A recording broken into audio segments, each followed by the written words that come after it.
Good evening साथियों, कैसे हैं आप सभी। स्वागत है आपका हमारी YouTube channel study with Shailendra में। साथियों, हम बात कर रहे थे प्राचीन भारत के इतिहास के बारे में और इस वीडियो में हम डिस्कस करने वाले हैं मौर्य प्रशासन और मौर्यकालीन समाज के बारे में। तो आइए हम सबसे पहले ये जानने की कोशिश कर लेते हैं कि मौर्य प्रशासन के बारे में जानकारी प्रोवाइड करवाने वाले कौन कौन से सोर्सेस हैं। राइट। सो देखिए, मौर्य प्रशासन के बारे में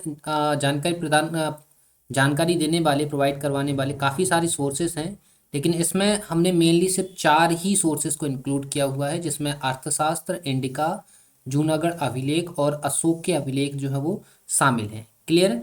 इसके अलावा मुद्रा राक्षस से भी मौर्य प्रशासन के बारे में जानकारी मिलती है। कथा सरित सागर है, इससे भी मौर्य प्रशासन के बारे में जानकारी मिलती है। लेकिन मेन जो मौर्य प्रशासन के बारे में जानकारी प्रोवाइड करवाने वाले सोर्सेस हैं, उनमें ये 4 ही काउंट किए जा सकते हैं। क्लियर है।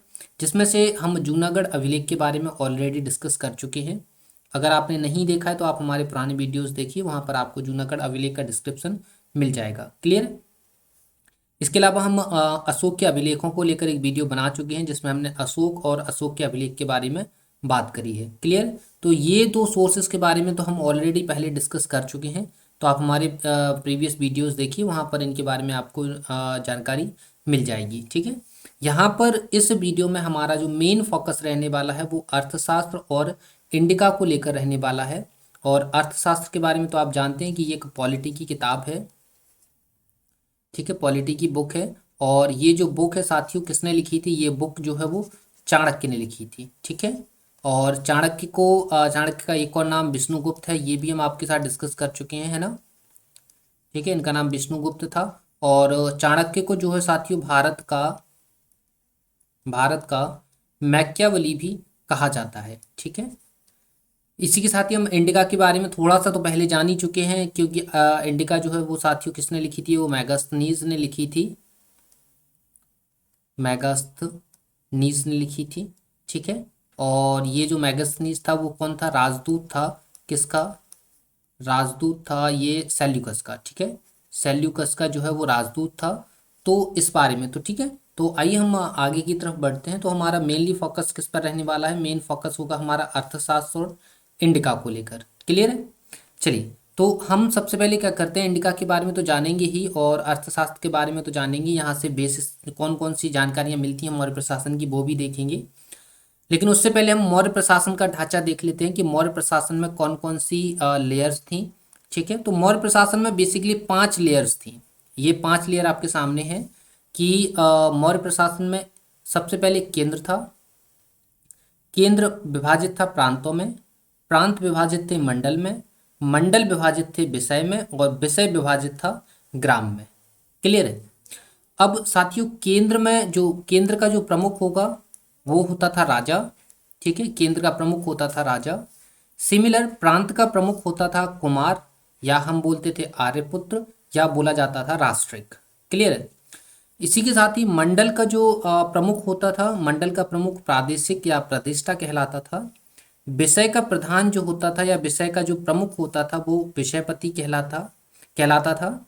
और ग्राम का जो प्रमुख होता था या ग्राम का जो मुखिया होता था, प्रधान होता था, वो ग्रामीण कहलाता था। क्लियर है। इसी के साथ ही साथियों, मौर्य जब अशोक का शासन था तो अशोक के शासन के समय पर प्रांतों की संख्या टोटल 5 हो चुकी थी। ठीक है। तो इस प्रकार से ये मौर्य प्रशासन की कुछ लेयर्स थी, कुछ ढांचा था जो आपने देख लिया है। क्लियर। तो इसको आप अपने नोट्स में प्रॉपर मेंशन करिए, क्योंकि यहाँ पर ये जो आपको नीचे से केंद्र के बाद जितनी भी आपको लेयर नज़र आ रही हैं, इनके प्रमुख को लेकर कई बार प्रश्न पूछे गए हैं, इसलिए इसको यहाँ पर इंक्लूड किया गया है। क्लियर है। चलिए, तो आगे की तरफ चलते हैं हम। अब देखिए, मौर्य प्रशासन की बात कर रहे हैं, तो देखिए मौर्य प्रशासन जो है वो मौर्यकालीन जो प्रशासन था वो भारत का प्रथम केंद्रीकृत शासन था। ठीक है। केंद्रीकृत शासन में क्या होता है कि केंद्रीकृत शासन में सभी शासन की जो सभी शक्तियां होती हैं, शासन की जो सभी शक्तियां होती हैं वो राजा में निहित होती हैं। ठीक है। सभी शक्तियां किस में निहित होती हैं, राजा में निहित होती हैं। इट मीन्स केंद्र में कौन होता है, राजा। और राजा की सहायता के लिए एक मंत्री परिषद होती है। और कौन होते हैं, और कुछ अधिकारी होते हैं। ठीक है, ये जो है वो किसको रिपोर्ट करते हैं, ये रिपोर्ट करते हैं राजा को। क्लियर है। तो देखिए अब क्या होता है, आपको आपने यहाँ पे क्या देखा कि मौर्यकालीन प्रशासन कैसा है, केंद्रीकृत प्रशासन है। तो यहाँ पर प्रमुख कौन होगा, प्रमुख केंद्र में कौन होगा, राजा होगा, और राजा की सहायता के लिए कौन होगी, मंत्रिपरिषद होंगे और अधिकारी होंगे। तो देखिए राज्य के प्रमुख अधिकारियों में बेसिकली दो पदों को शामिल किया जाता था। एक होता था मुख्यमंत्री और एक होता था कौन, पुरोहित। क्लियर है ना। एक कौन होता था, पुरोहित। ठीक है, राज्य के प्रमुख अधिकारियों में एक मुख्यमंत्री होता था और एक पुरोहित होता था। जब इनकी नियुक्ति होती थी तो नियुक्ति के समय क्या होता था कि अगर मुख्यमंत्री और पुरोहित जो हैं जस्ट राजा के जस्ट नीचे ही हुआ करते थे, क्योंकि राज्य के सबसे बड़े अधिकारी होते थे, तो इनकी नियुक्ति से पहले एक टेस्ट होता था। ठीक है, एक परीक्षण होता था। उस परीक्षण को उपधा परीक्षण कहा जाता था। जब उपधा परीक्षण में कोई क्वालिफाइड हो जाता था तब उसे मुख्यमंत्री या पुरोहित का पद दिया जाता था। क्लियर है ना। चलिए तो आगे की तरफ अगर हम देखते हैं तो अब हम बात करते हैं अर्थशास्त्र से मिलने वाली जानकारी के बारे में। क्लियर है। आइए तो देखिए राजनीति और लोक प्रशासन पर लिखी जाने वाली पहली ये किताब है जो है अर्थशास्त्र है। ठीक है, इसी के साथ ही अर्थशास्त्र गुप्तचर प्रणाली का वर्णन करने वाला पहला ग्रंथ भी है। और अर्थशास्त्र में गुप्तचर विभाग को महामात्य पर्षण कहा गया है। और महामात्य पर्षण, ये जो गुप्तचर विभाग था इसका जो मुखिया होता था, ठीक है, इस विभाग का जो मुखिया होता था उसे महामात्य सर्प कहा गया है। क्लियर है। आइए देखिए अर्थशास्त्र में भू राजस्व की जो दर बताई गई है वो 1/6 बताई गई है और ये लगभग पूरे भारत में लागू थी। ठीक है, लगभग पूरे भारत में लागू थी। ठीक है, और पूरे भारत से 1/6 राजस्व लिया जाता था। क्लियर है। चलिए आगे की तरफ अगर हम देखें तो अर्थशास्त्र चूंकि किसकी लिखी हुई किताब है, अर्थशास्त्र साथियों आप जानते हैं किसने लिखी थी अर्थशास्त्र, अर्थशास्त्र लिखी थी चाणक्य ने। तो चाणक्य ने हमेशा एक कल्याणकारी राज्य और एक शक्तिशाली राज्य की कल्पना करी थी और किस तरीके से कोई भी राज्य एक कल्याणकारी होने के साथ साथ एक शक्तिशाली साम्राज्य बन सकता है, उसके लिए उसने अपनी इस किताब के अंदर सारी चीज़ें लिखी थी। क्लियर है। तो साथियों उसने अपनी अर्थशास्त्र के अंदर एक नियम दिया था, एक सिद्धांत दिया था जिसे सप्तांग सिद्धांत कहा था। इस सप्तांग सिद्धांत के अंदर बेसिकली 7 लेयर थी। कौन कौन सी लेयर थी, ये थी कि सबसे पहले राजा होगा, राजा के नीचे अमात्य होंगे। अमात्य बेसिकली मंत्री को बोला गया है।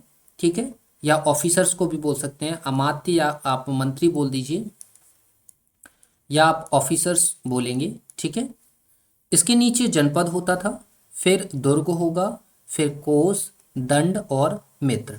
इस प्रकार से सप्तांग सिद्धांत बनता है। सप्तांग सिद्धांत में उसने जो चाणक्य है, चाणक्य ने क्या किया है, क्या बोला है कि जो राजा होगा वो राजा जो है वो राज्य का सिर होगा। अमात्य राज्य की आंखें होती हैं, जनपद राज्य की जंघाएं होती हैं, दुर्ग राज्य की बाहें होती हैं,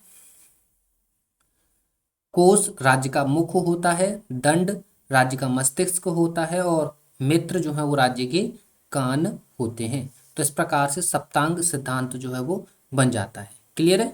तो सप्तांग सिद्धांत को लेकर एसएससी में तो कई बार प्रश्न पूछा गया है, फिर वो एसएससी सीपीओ हो, सीजीएल हो या फिर एमटीएस हो, यहाँ सभी जगह सीएचएसएल हो, यहाँ सभी जगह सप्तांग सिद्धांत से लेकर कोई ना कोई क्वेश्चंस जरूर पूछा गया है।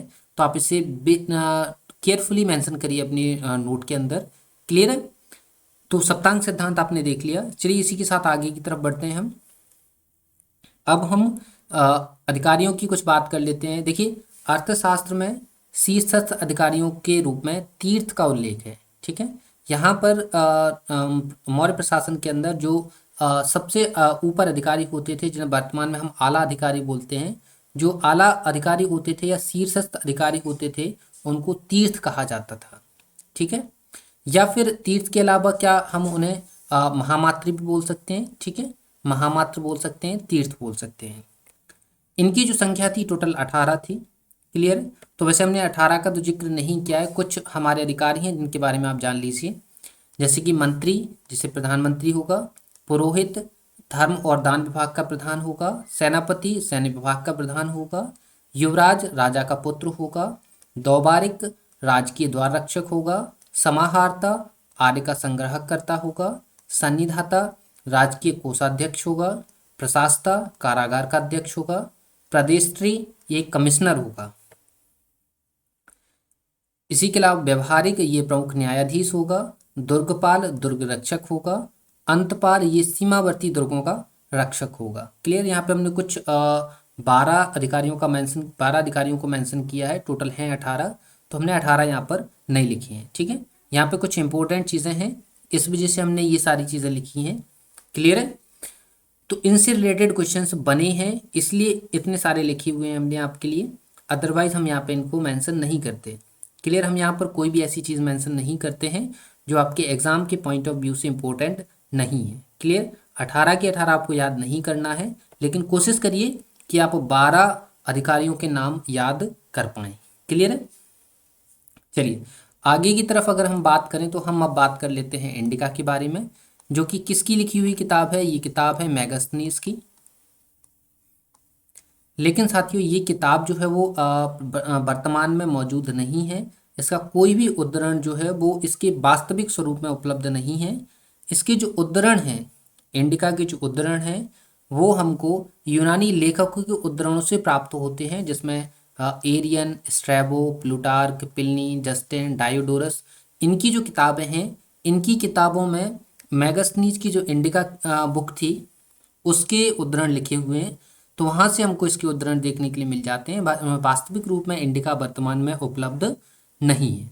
क्लियर है, लेकिन साथियों चूंकि याद रखिए कि मैगस्थनीज कब भारत आया था, मैगस्थनीज आया था चंद्रगुप्त के समय पर भारत, तो इंडिका से बेसिकली जो जानकारी मिलेगी वो हमको चंद्रगुप्त मौर्य के प्रशासन की ही जानकारी मिलेगी। क्लियर है, चलिए देखिए मैगस्थनीज के समय पे क्या होता था कि मैगस्थनीज ने बोला है कि एग्रोनोमोई जो होंगे वो मार्ग निर्माण के अधिकारी थे। ठीक है, ये एक नोट है तो आप इसे नोट बनाकर लिख लीजिएगा। क्लियर साथियों, चलिए देखिए मैगस्थनीज ने बोला है कि मैगस्थनीज के अनुसार नगर का प्रशासन 30 सदस्यों का मंडल करता था, जो 6 समितियों में विभाजित था और प्रत्येक समिति में 5 सदस्य होते थे। तो आइए हम इन समितियों को देख लेते हैं। तो ये हमारी कितनी 6 समितियां हैं, प्रत्येक समिति में 5 सदस्य हैं। प्रथम समिति उद्योग एवं शिल्प कार्य का निरीक्षण करती थी, द्वितीय समिति विदेशियों की देखरेख करती थी, तृतीय समिति जन्म मरण का विवरण रखती थी और चतुर्थ समिति व्यापार एवं वाणिज्य की देखभाल करती थी, पंचम समिति निर्मित वस्तुओं का विक्रय का निरीक्षण करती थी और छठी समिति जो लास्ट थी वो बिक्री कर वसूलती थी। क्लियर है, चलिए देखिए साथियों ये हम पॉइंट पढ़ चुके हैं कि एग्रोनोमोई जो है वो मार्ग निर्माण का अधिकारी होगा। क्लियर, तो ये हम ऑलरेडी नोट में देख चुके हैं। इसी के साथ ही साथियों मैगस्थनीज के अनुसार मौर्य सेना का रखरखाव जो है, यहाँ पर लिख नहीं पाया, रखरखाव 5 सदस्यीय 6 समितियां करती थी। ठीक है, यहाँ पर भी मतलब टोटल 30 व्यक्ति होंगे, 30 पर्सन्स थे जो 6 समितियों में विभाजित थे और प्रत्येक समिति में 5 सदस्य थे।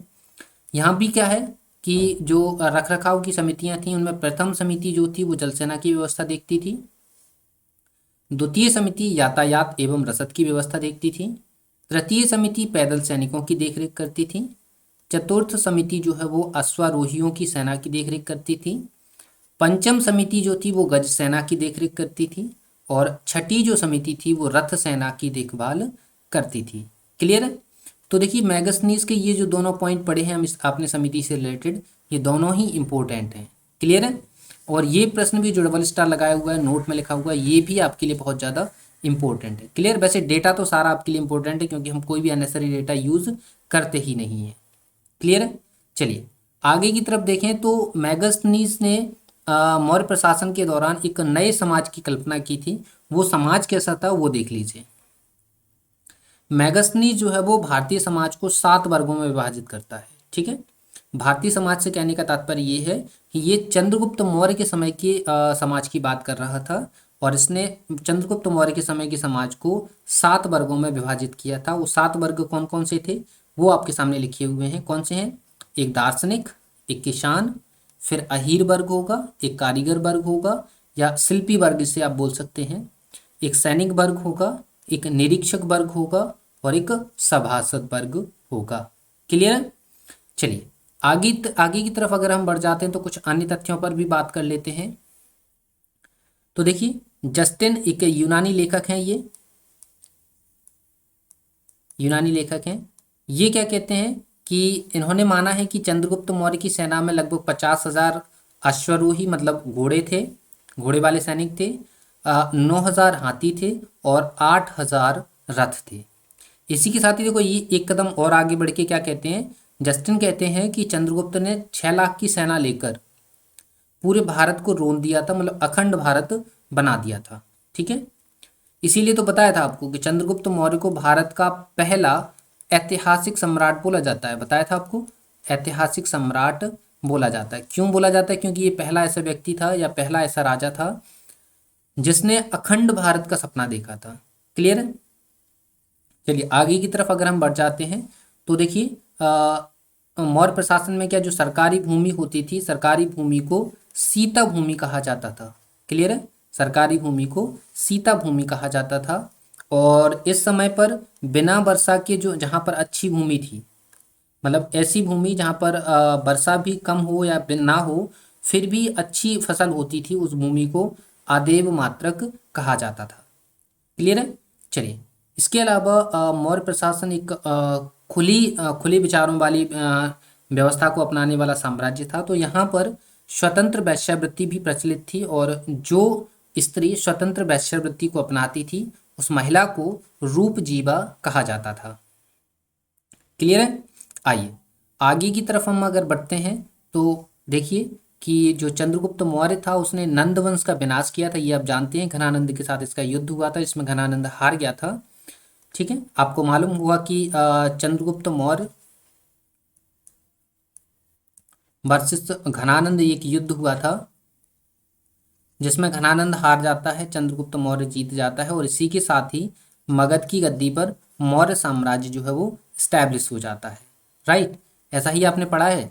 तो देखिए लेकिन इसने चंद्रगुप्त मौर्य ने घनानंद को पराजित करने के लिए कश्मीर के राजा प्रवर्तक से सहायता प्राप्त की थी।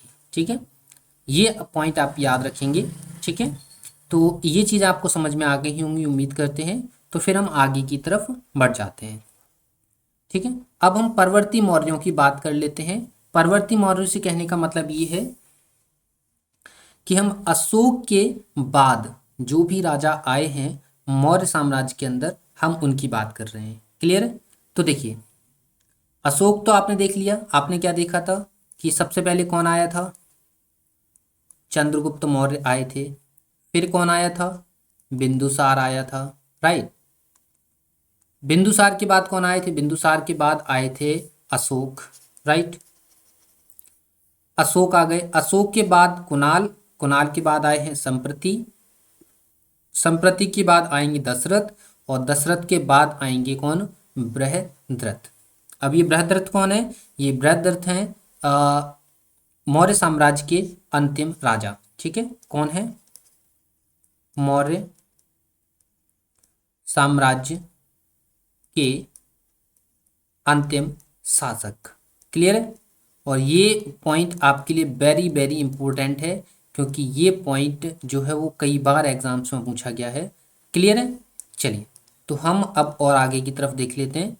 तो देखिए ये बृहद्रथ जो है वो 185 ईसा पूर्व जो है वो मौर्य साम्राज्य के राजा थे और 185 ईसा पूर्व में बृहद्रथ की जो है वो हत्या कर दी गई। हत्या किसके द्वारा करी गई? पुष्यमित्र शुंग के द्वारा हत्या कर दी गई। और पुष्यमित्र शुंग जो है वो बृहद्रथ के कौन थे? बृहद्रथ के सेनापति थे। क्लियर है? तो यहाँ पर परवर्ती मौर्यों में सिर्फ आपके लिए बृहद्रथ इंपॉर्टेंट है और बृहद्रथ इसलिए इंपॉर्टेंट है क्योंकि ये कौन है? अंतिम शासक है। ठीक है, मौर्य एम्पायर के या मौर्य डायनेस्टी के। ठीक है, मौर्य डायनेस्टी के ये अंतिम सम्राट हैं, लास्ट किंग है। कौन? बृहद्रथ। और इनकी हत्या करी गई थी 185 ईसा पूर्व में और इनके ही सेनापति पुष्यमित्र शुंग द्वारा इनकी हत्या कर दी गई थी। क्लियर? इनके साम्राज्य की बात करें साथियों तो इनका साम्राज्य 137 वर्षों तक चला था और इन 137 वर्षों के दौरान कई अलग अलग पॉइंट्स निकल कर आते हैं वो पॉइंट्स ये हैं कि भागवत पुराण कहता है कि मौर्य वंश में 10 राजा हुए, जबकि वायु पुराण ये कहता है कि मौर्य साम्राज्य में कुल केवल 9 राजा हुए। क्लियर है? चलिए, तो ये पॉइंट आप नोट कर लीजिएगा। चलिए आगे की तरफ देखते हैं। तो मौर्य साम्राज्य देखिए एक बहुत ही ज़्यादा शक्तिशाली साम्राज्य था। अशोक के समय तक बहुत बहुत ज़्यादा शक्तिशाली साम्राज्य रहा, लेकिन उसके बाद उसका पतन होना शुरू हो गया। क्लियर है? तो क्या क्या रीजन थे वो हम देख लेते हैं। देखिए, चूंकि मौर्य साम्राज्य जो है वो पूरी तरह जो है वो बौद्ध धर्म और जैन धर्म की तरफ कन्वर्ट होने लगा था। तो इस कारण ब्राह्मण जो समुदाय था या ब्राह्मण जो समाज था वो कहीं ना कहीं मौर्य साम्राज्य से अलग होने लगा। तो ब्राह्मणों की प्रतिक्रिया जो है वो मौर्य साम्राज्य की अपोजिट में जाने लग गई। इसी के साथ ही वित्तीय संकट, फाइनेंशियल प्रॉब्लम्स क्रिएट होने लगी, सूखा पड़ने लगा, अकाल आने लगा, बाढ़ जो है आने लगी। इसके अलावा दमनकारी शासन एक प्रमुख रीजन होता है किसी भी साम्राज्य के पतन होने में। अति विकेंद्रीकृत शासन जो है वो ये भी आपका रीजन था, क्योंकि केंद्र में राजा था और राजा ही अगर अयोग्य होगा तो फिर शक्तियां जो है वो सही तरीके से संभाल नहीं पाएगा, और जो साम्राज्य है उसमें क्या भ्रष्टाचार जो है वो बहुत ही ज़्यादा फैल जाएगा। तो एक ये रीजन भी प्रमुख निकल कर आता है, और इसके साथ ही अयोग्य उत्तराधिकारी भी मौर्य साम्राज्य के पतन का एक प्रमुख कारण रहा है। क्लियर है?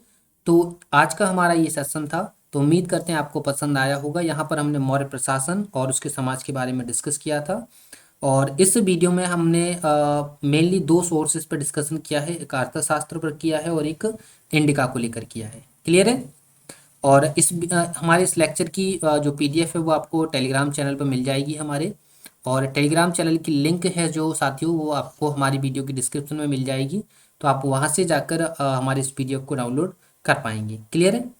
और उम्मीद करते हैं ये सेशन आपको पसंद आया है। अगर पसंद आए तो साथियों इस वीडियो को लाइक ज़रूर करिए, वीडियो को शेयर करिए और चैनल को सब्सक्राइब जरूर करिए। ठीक है?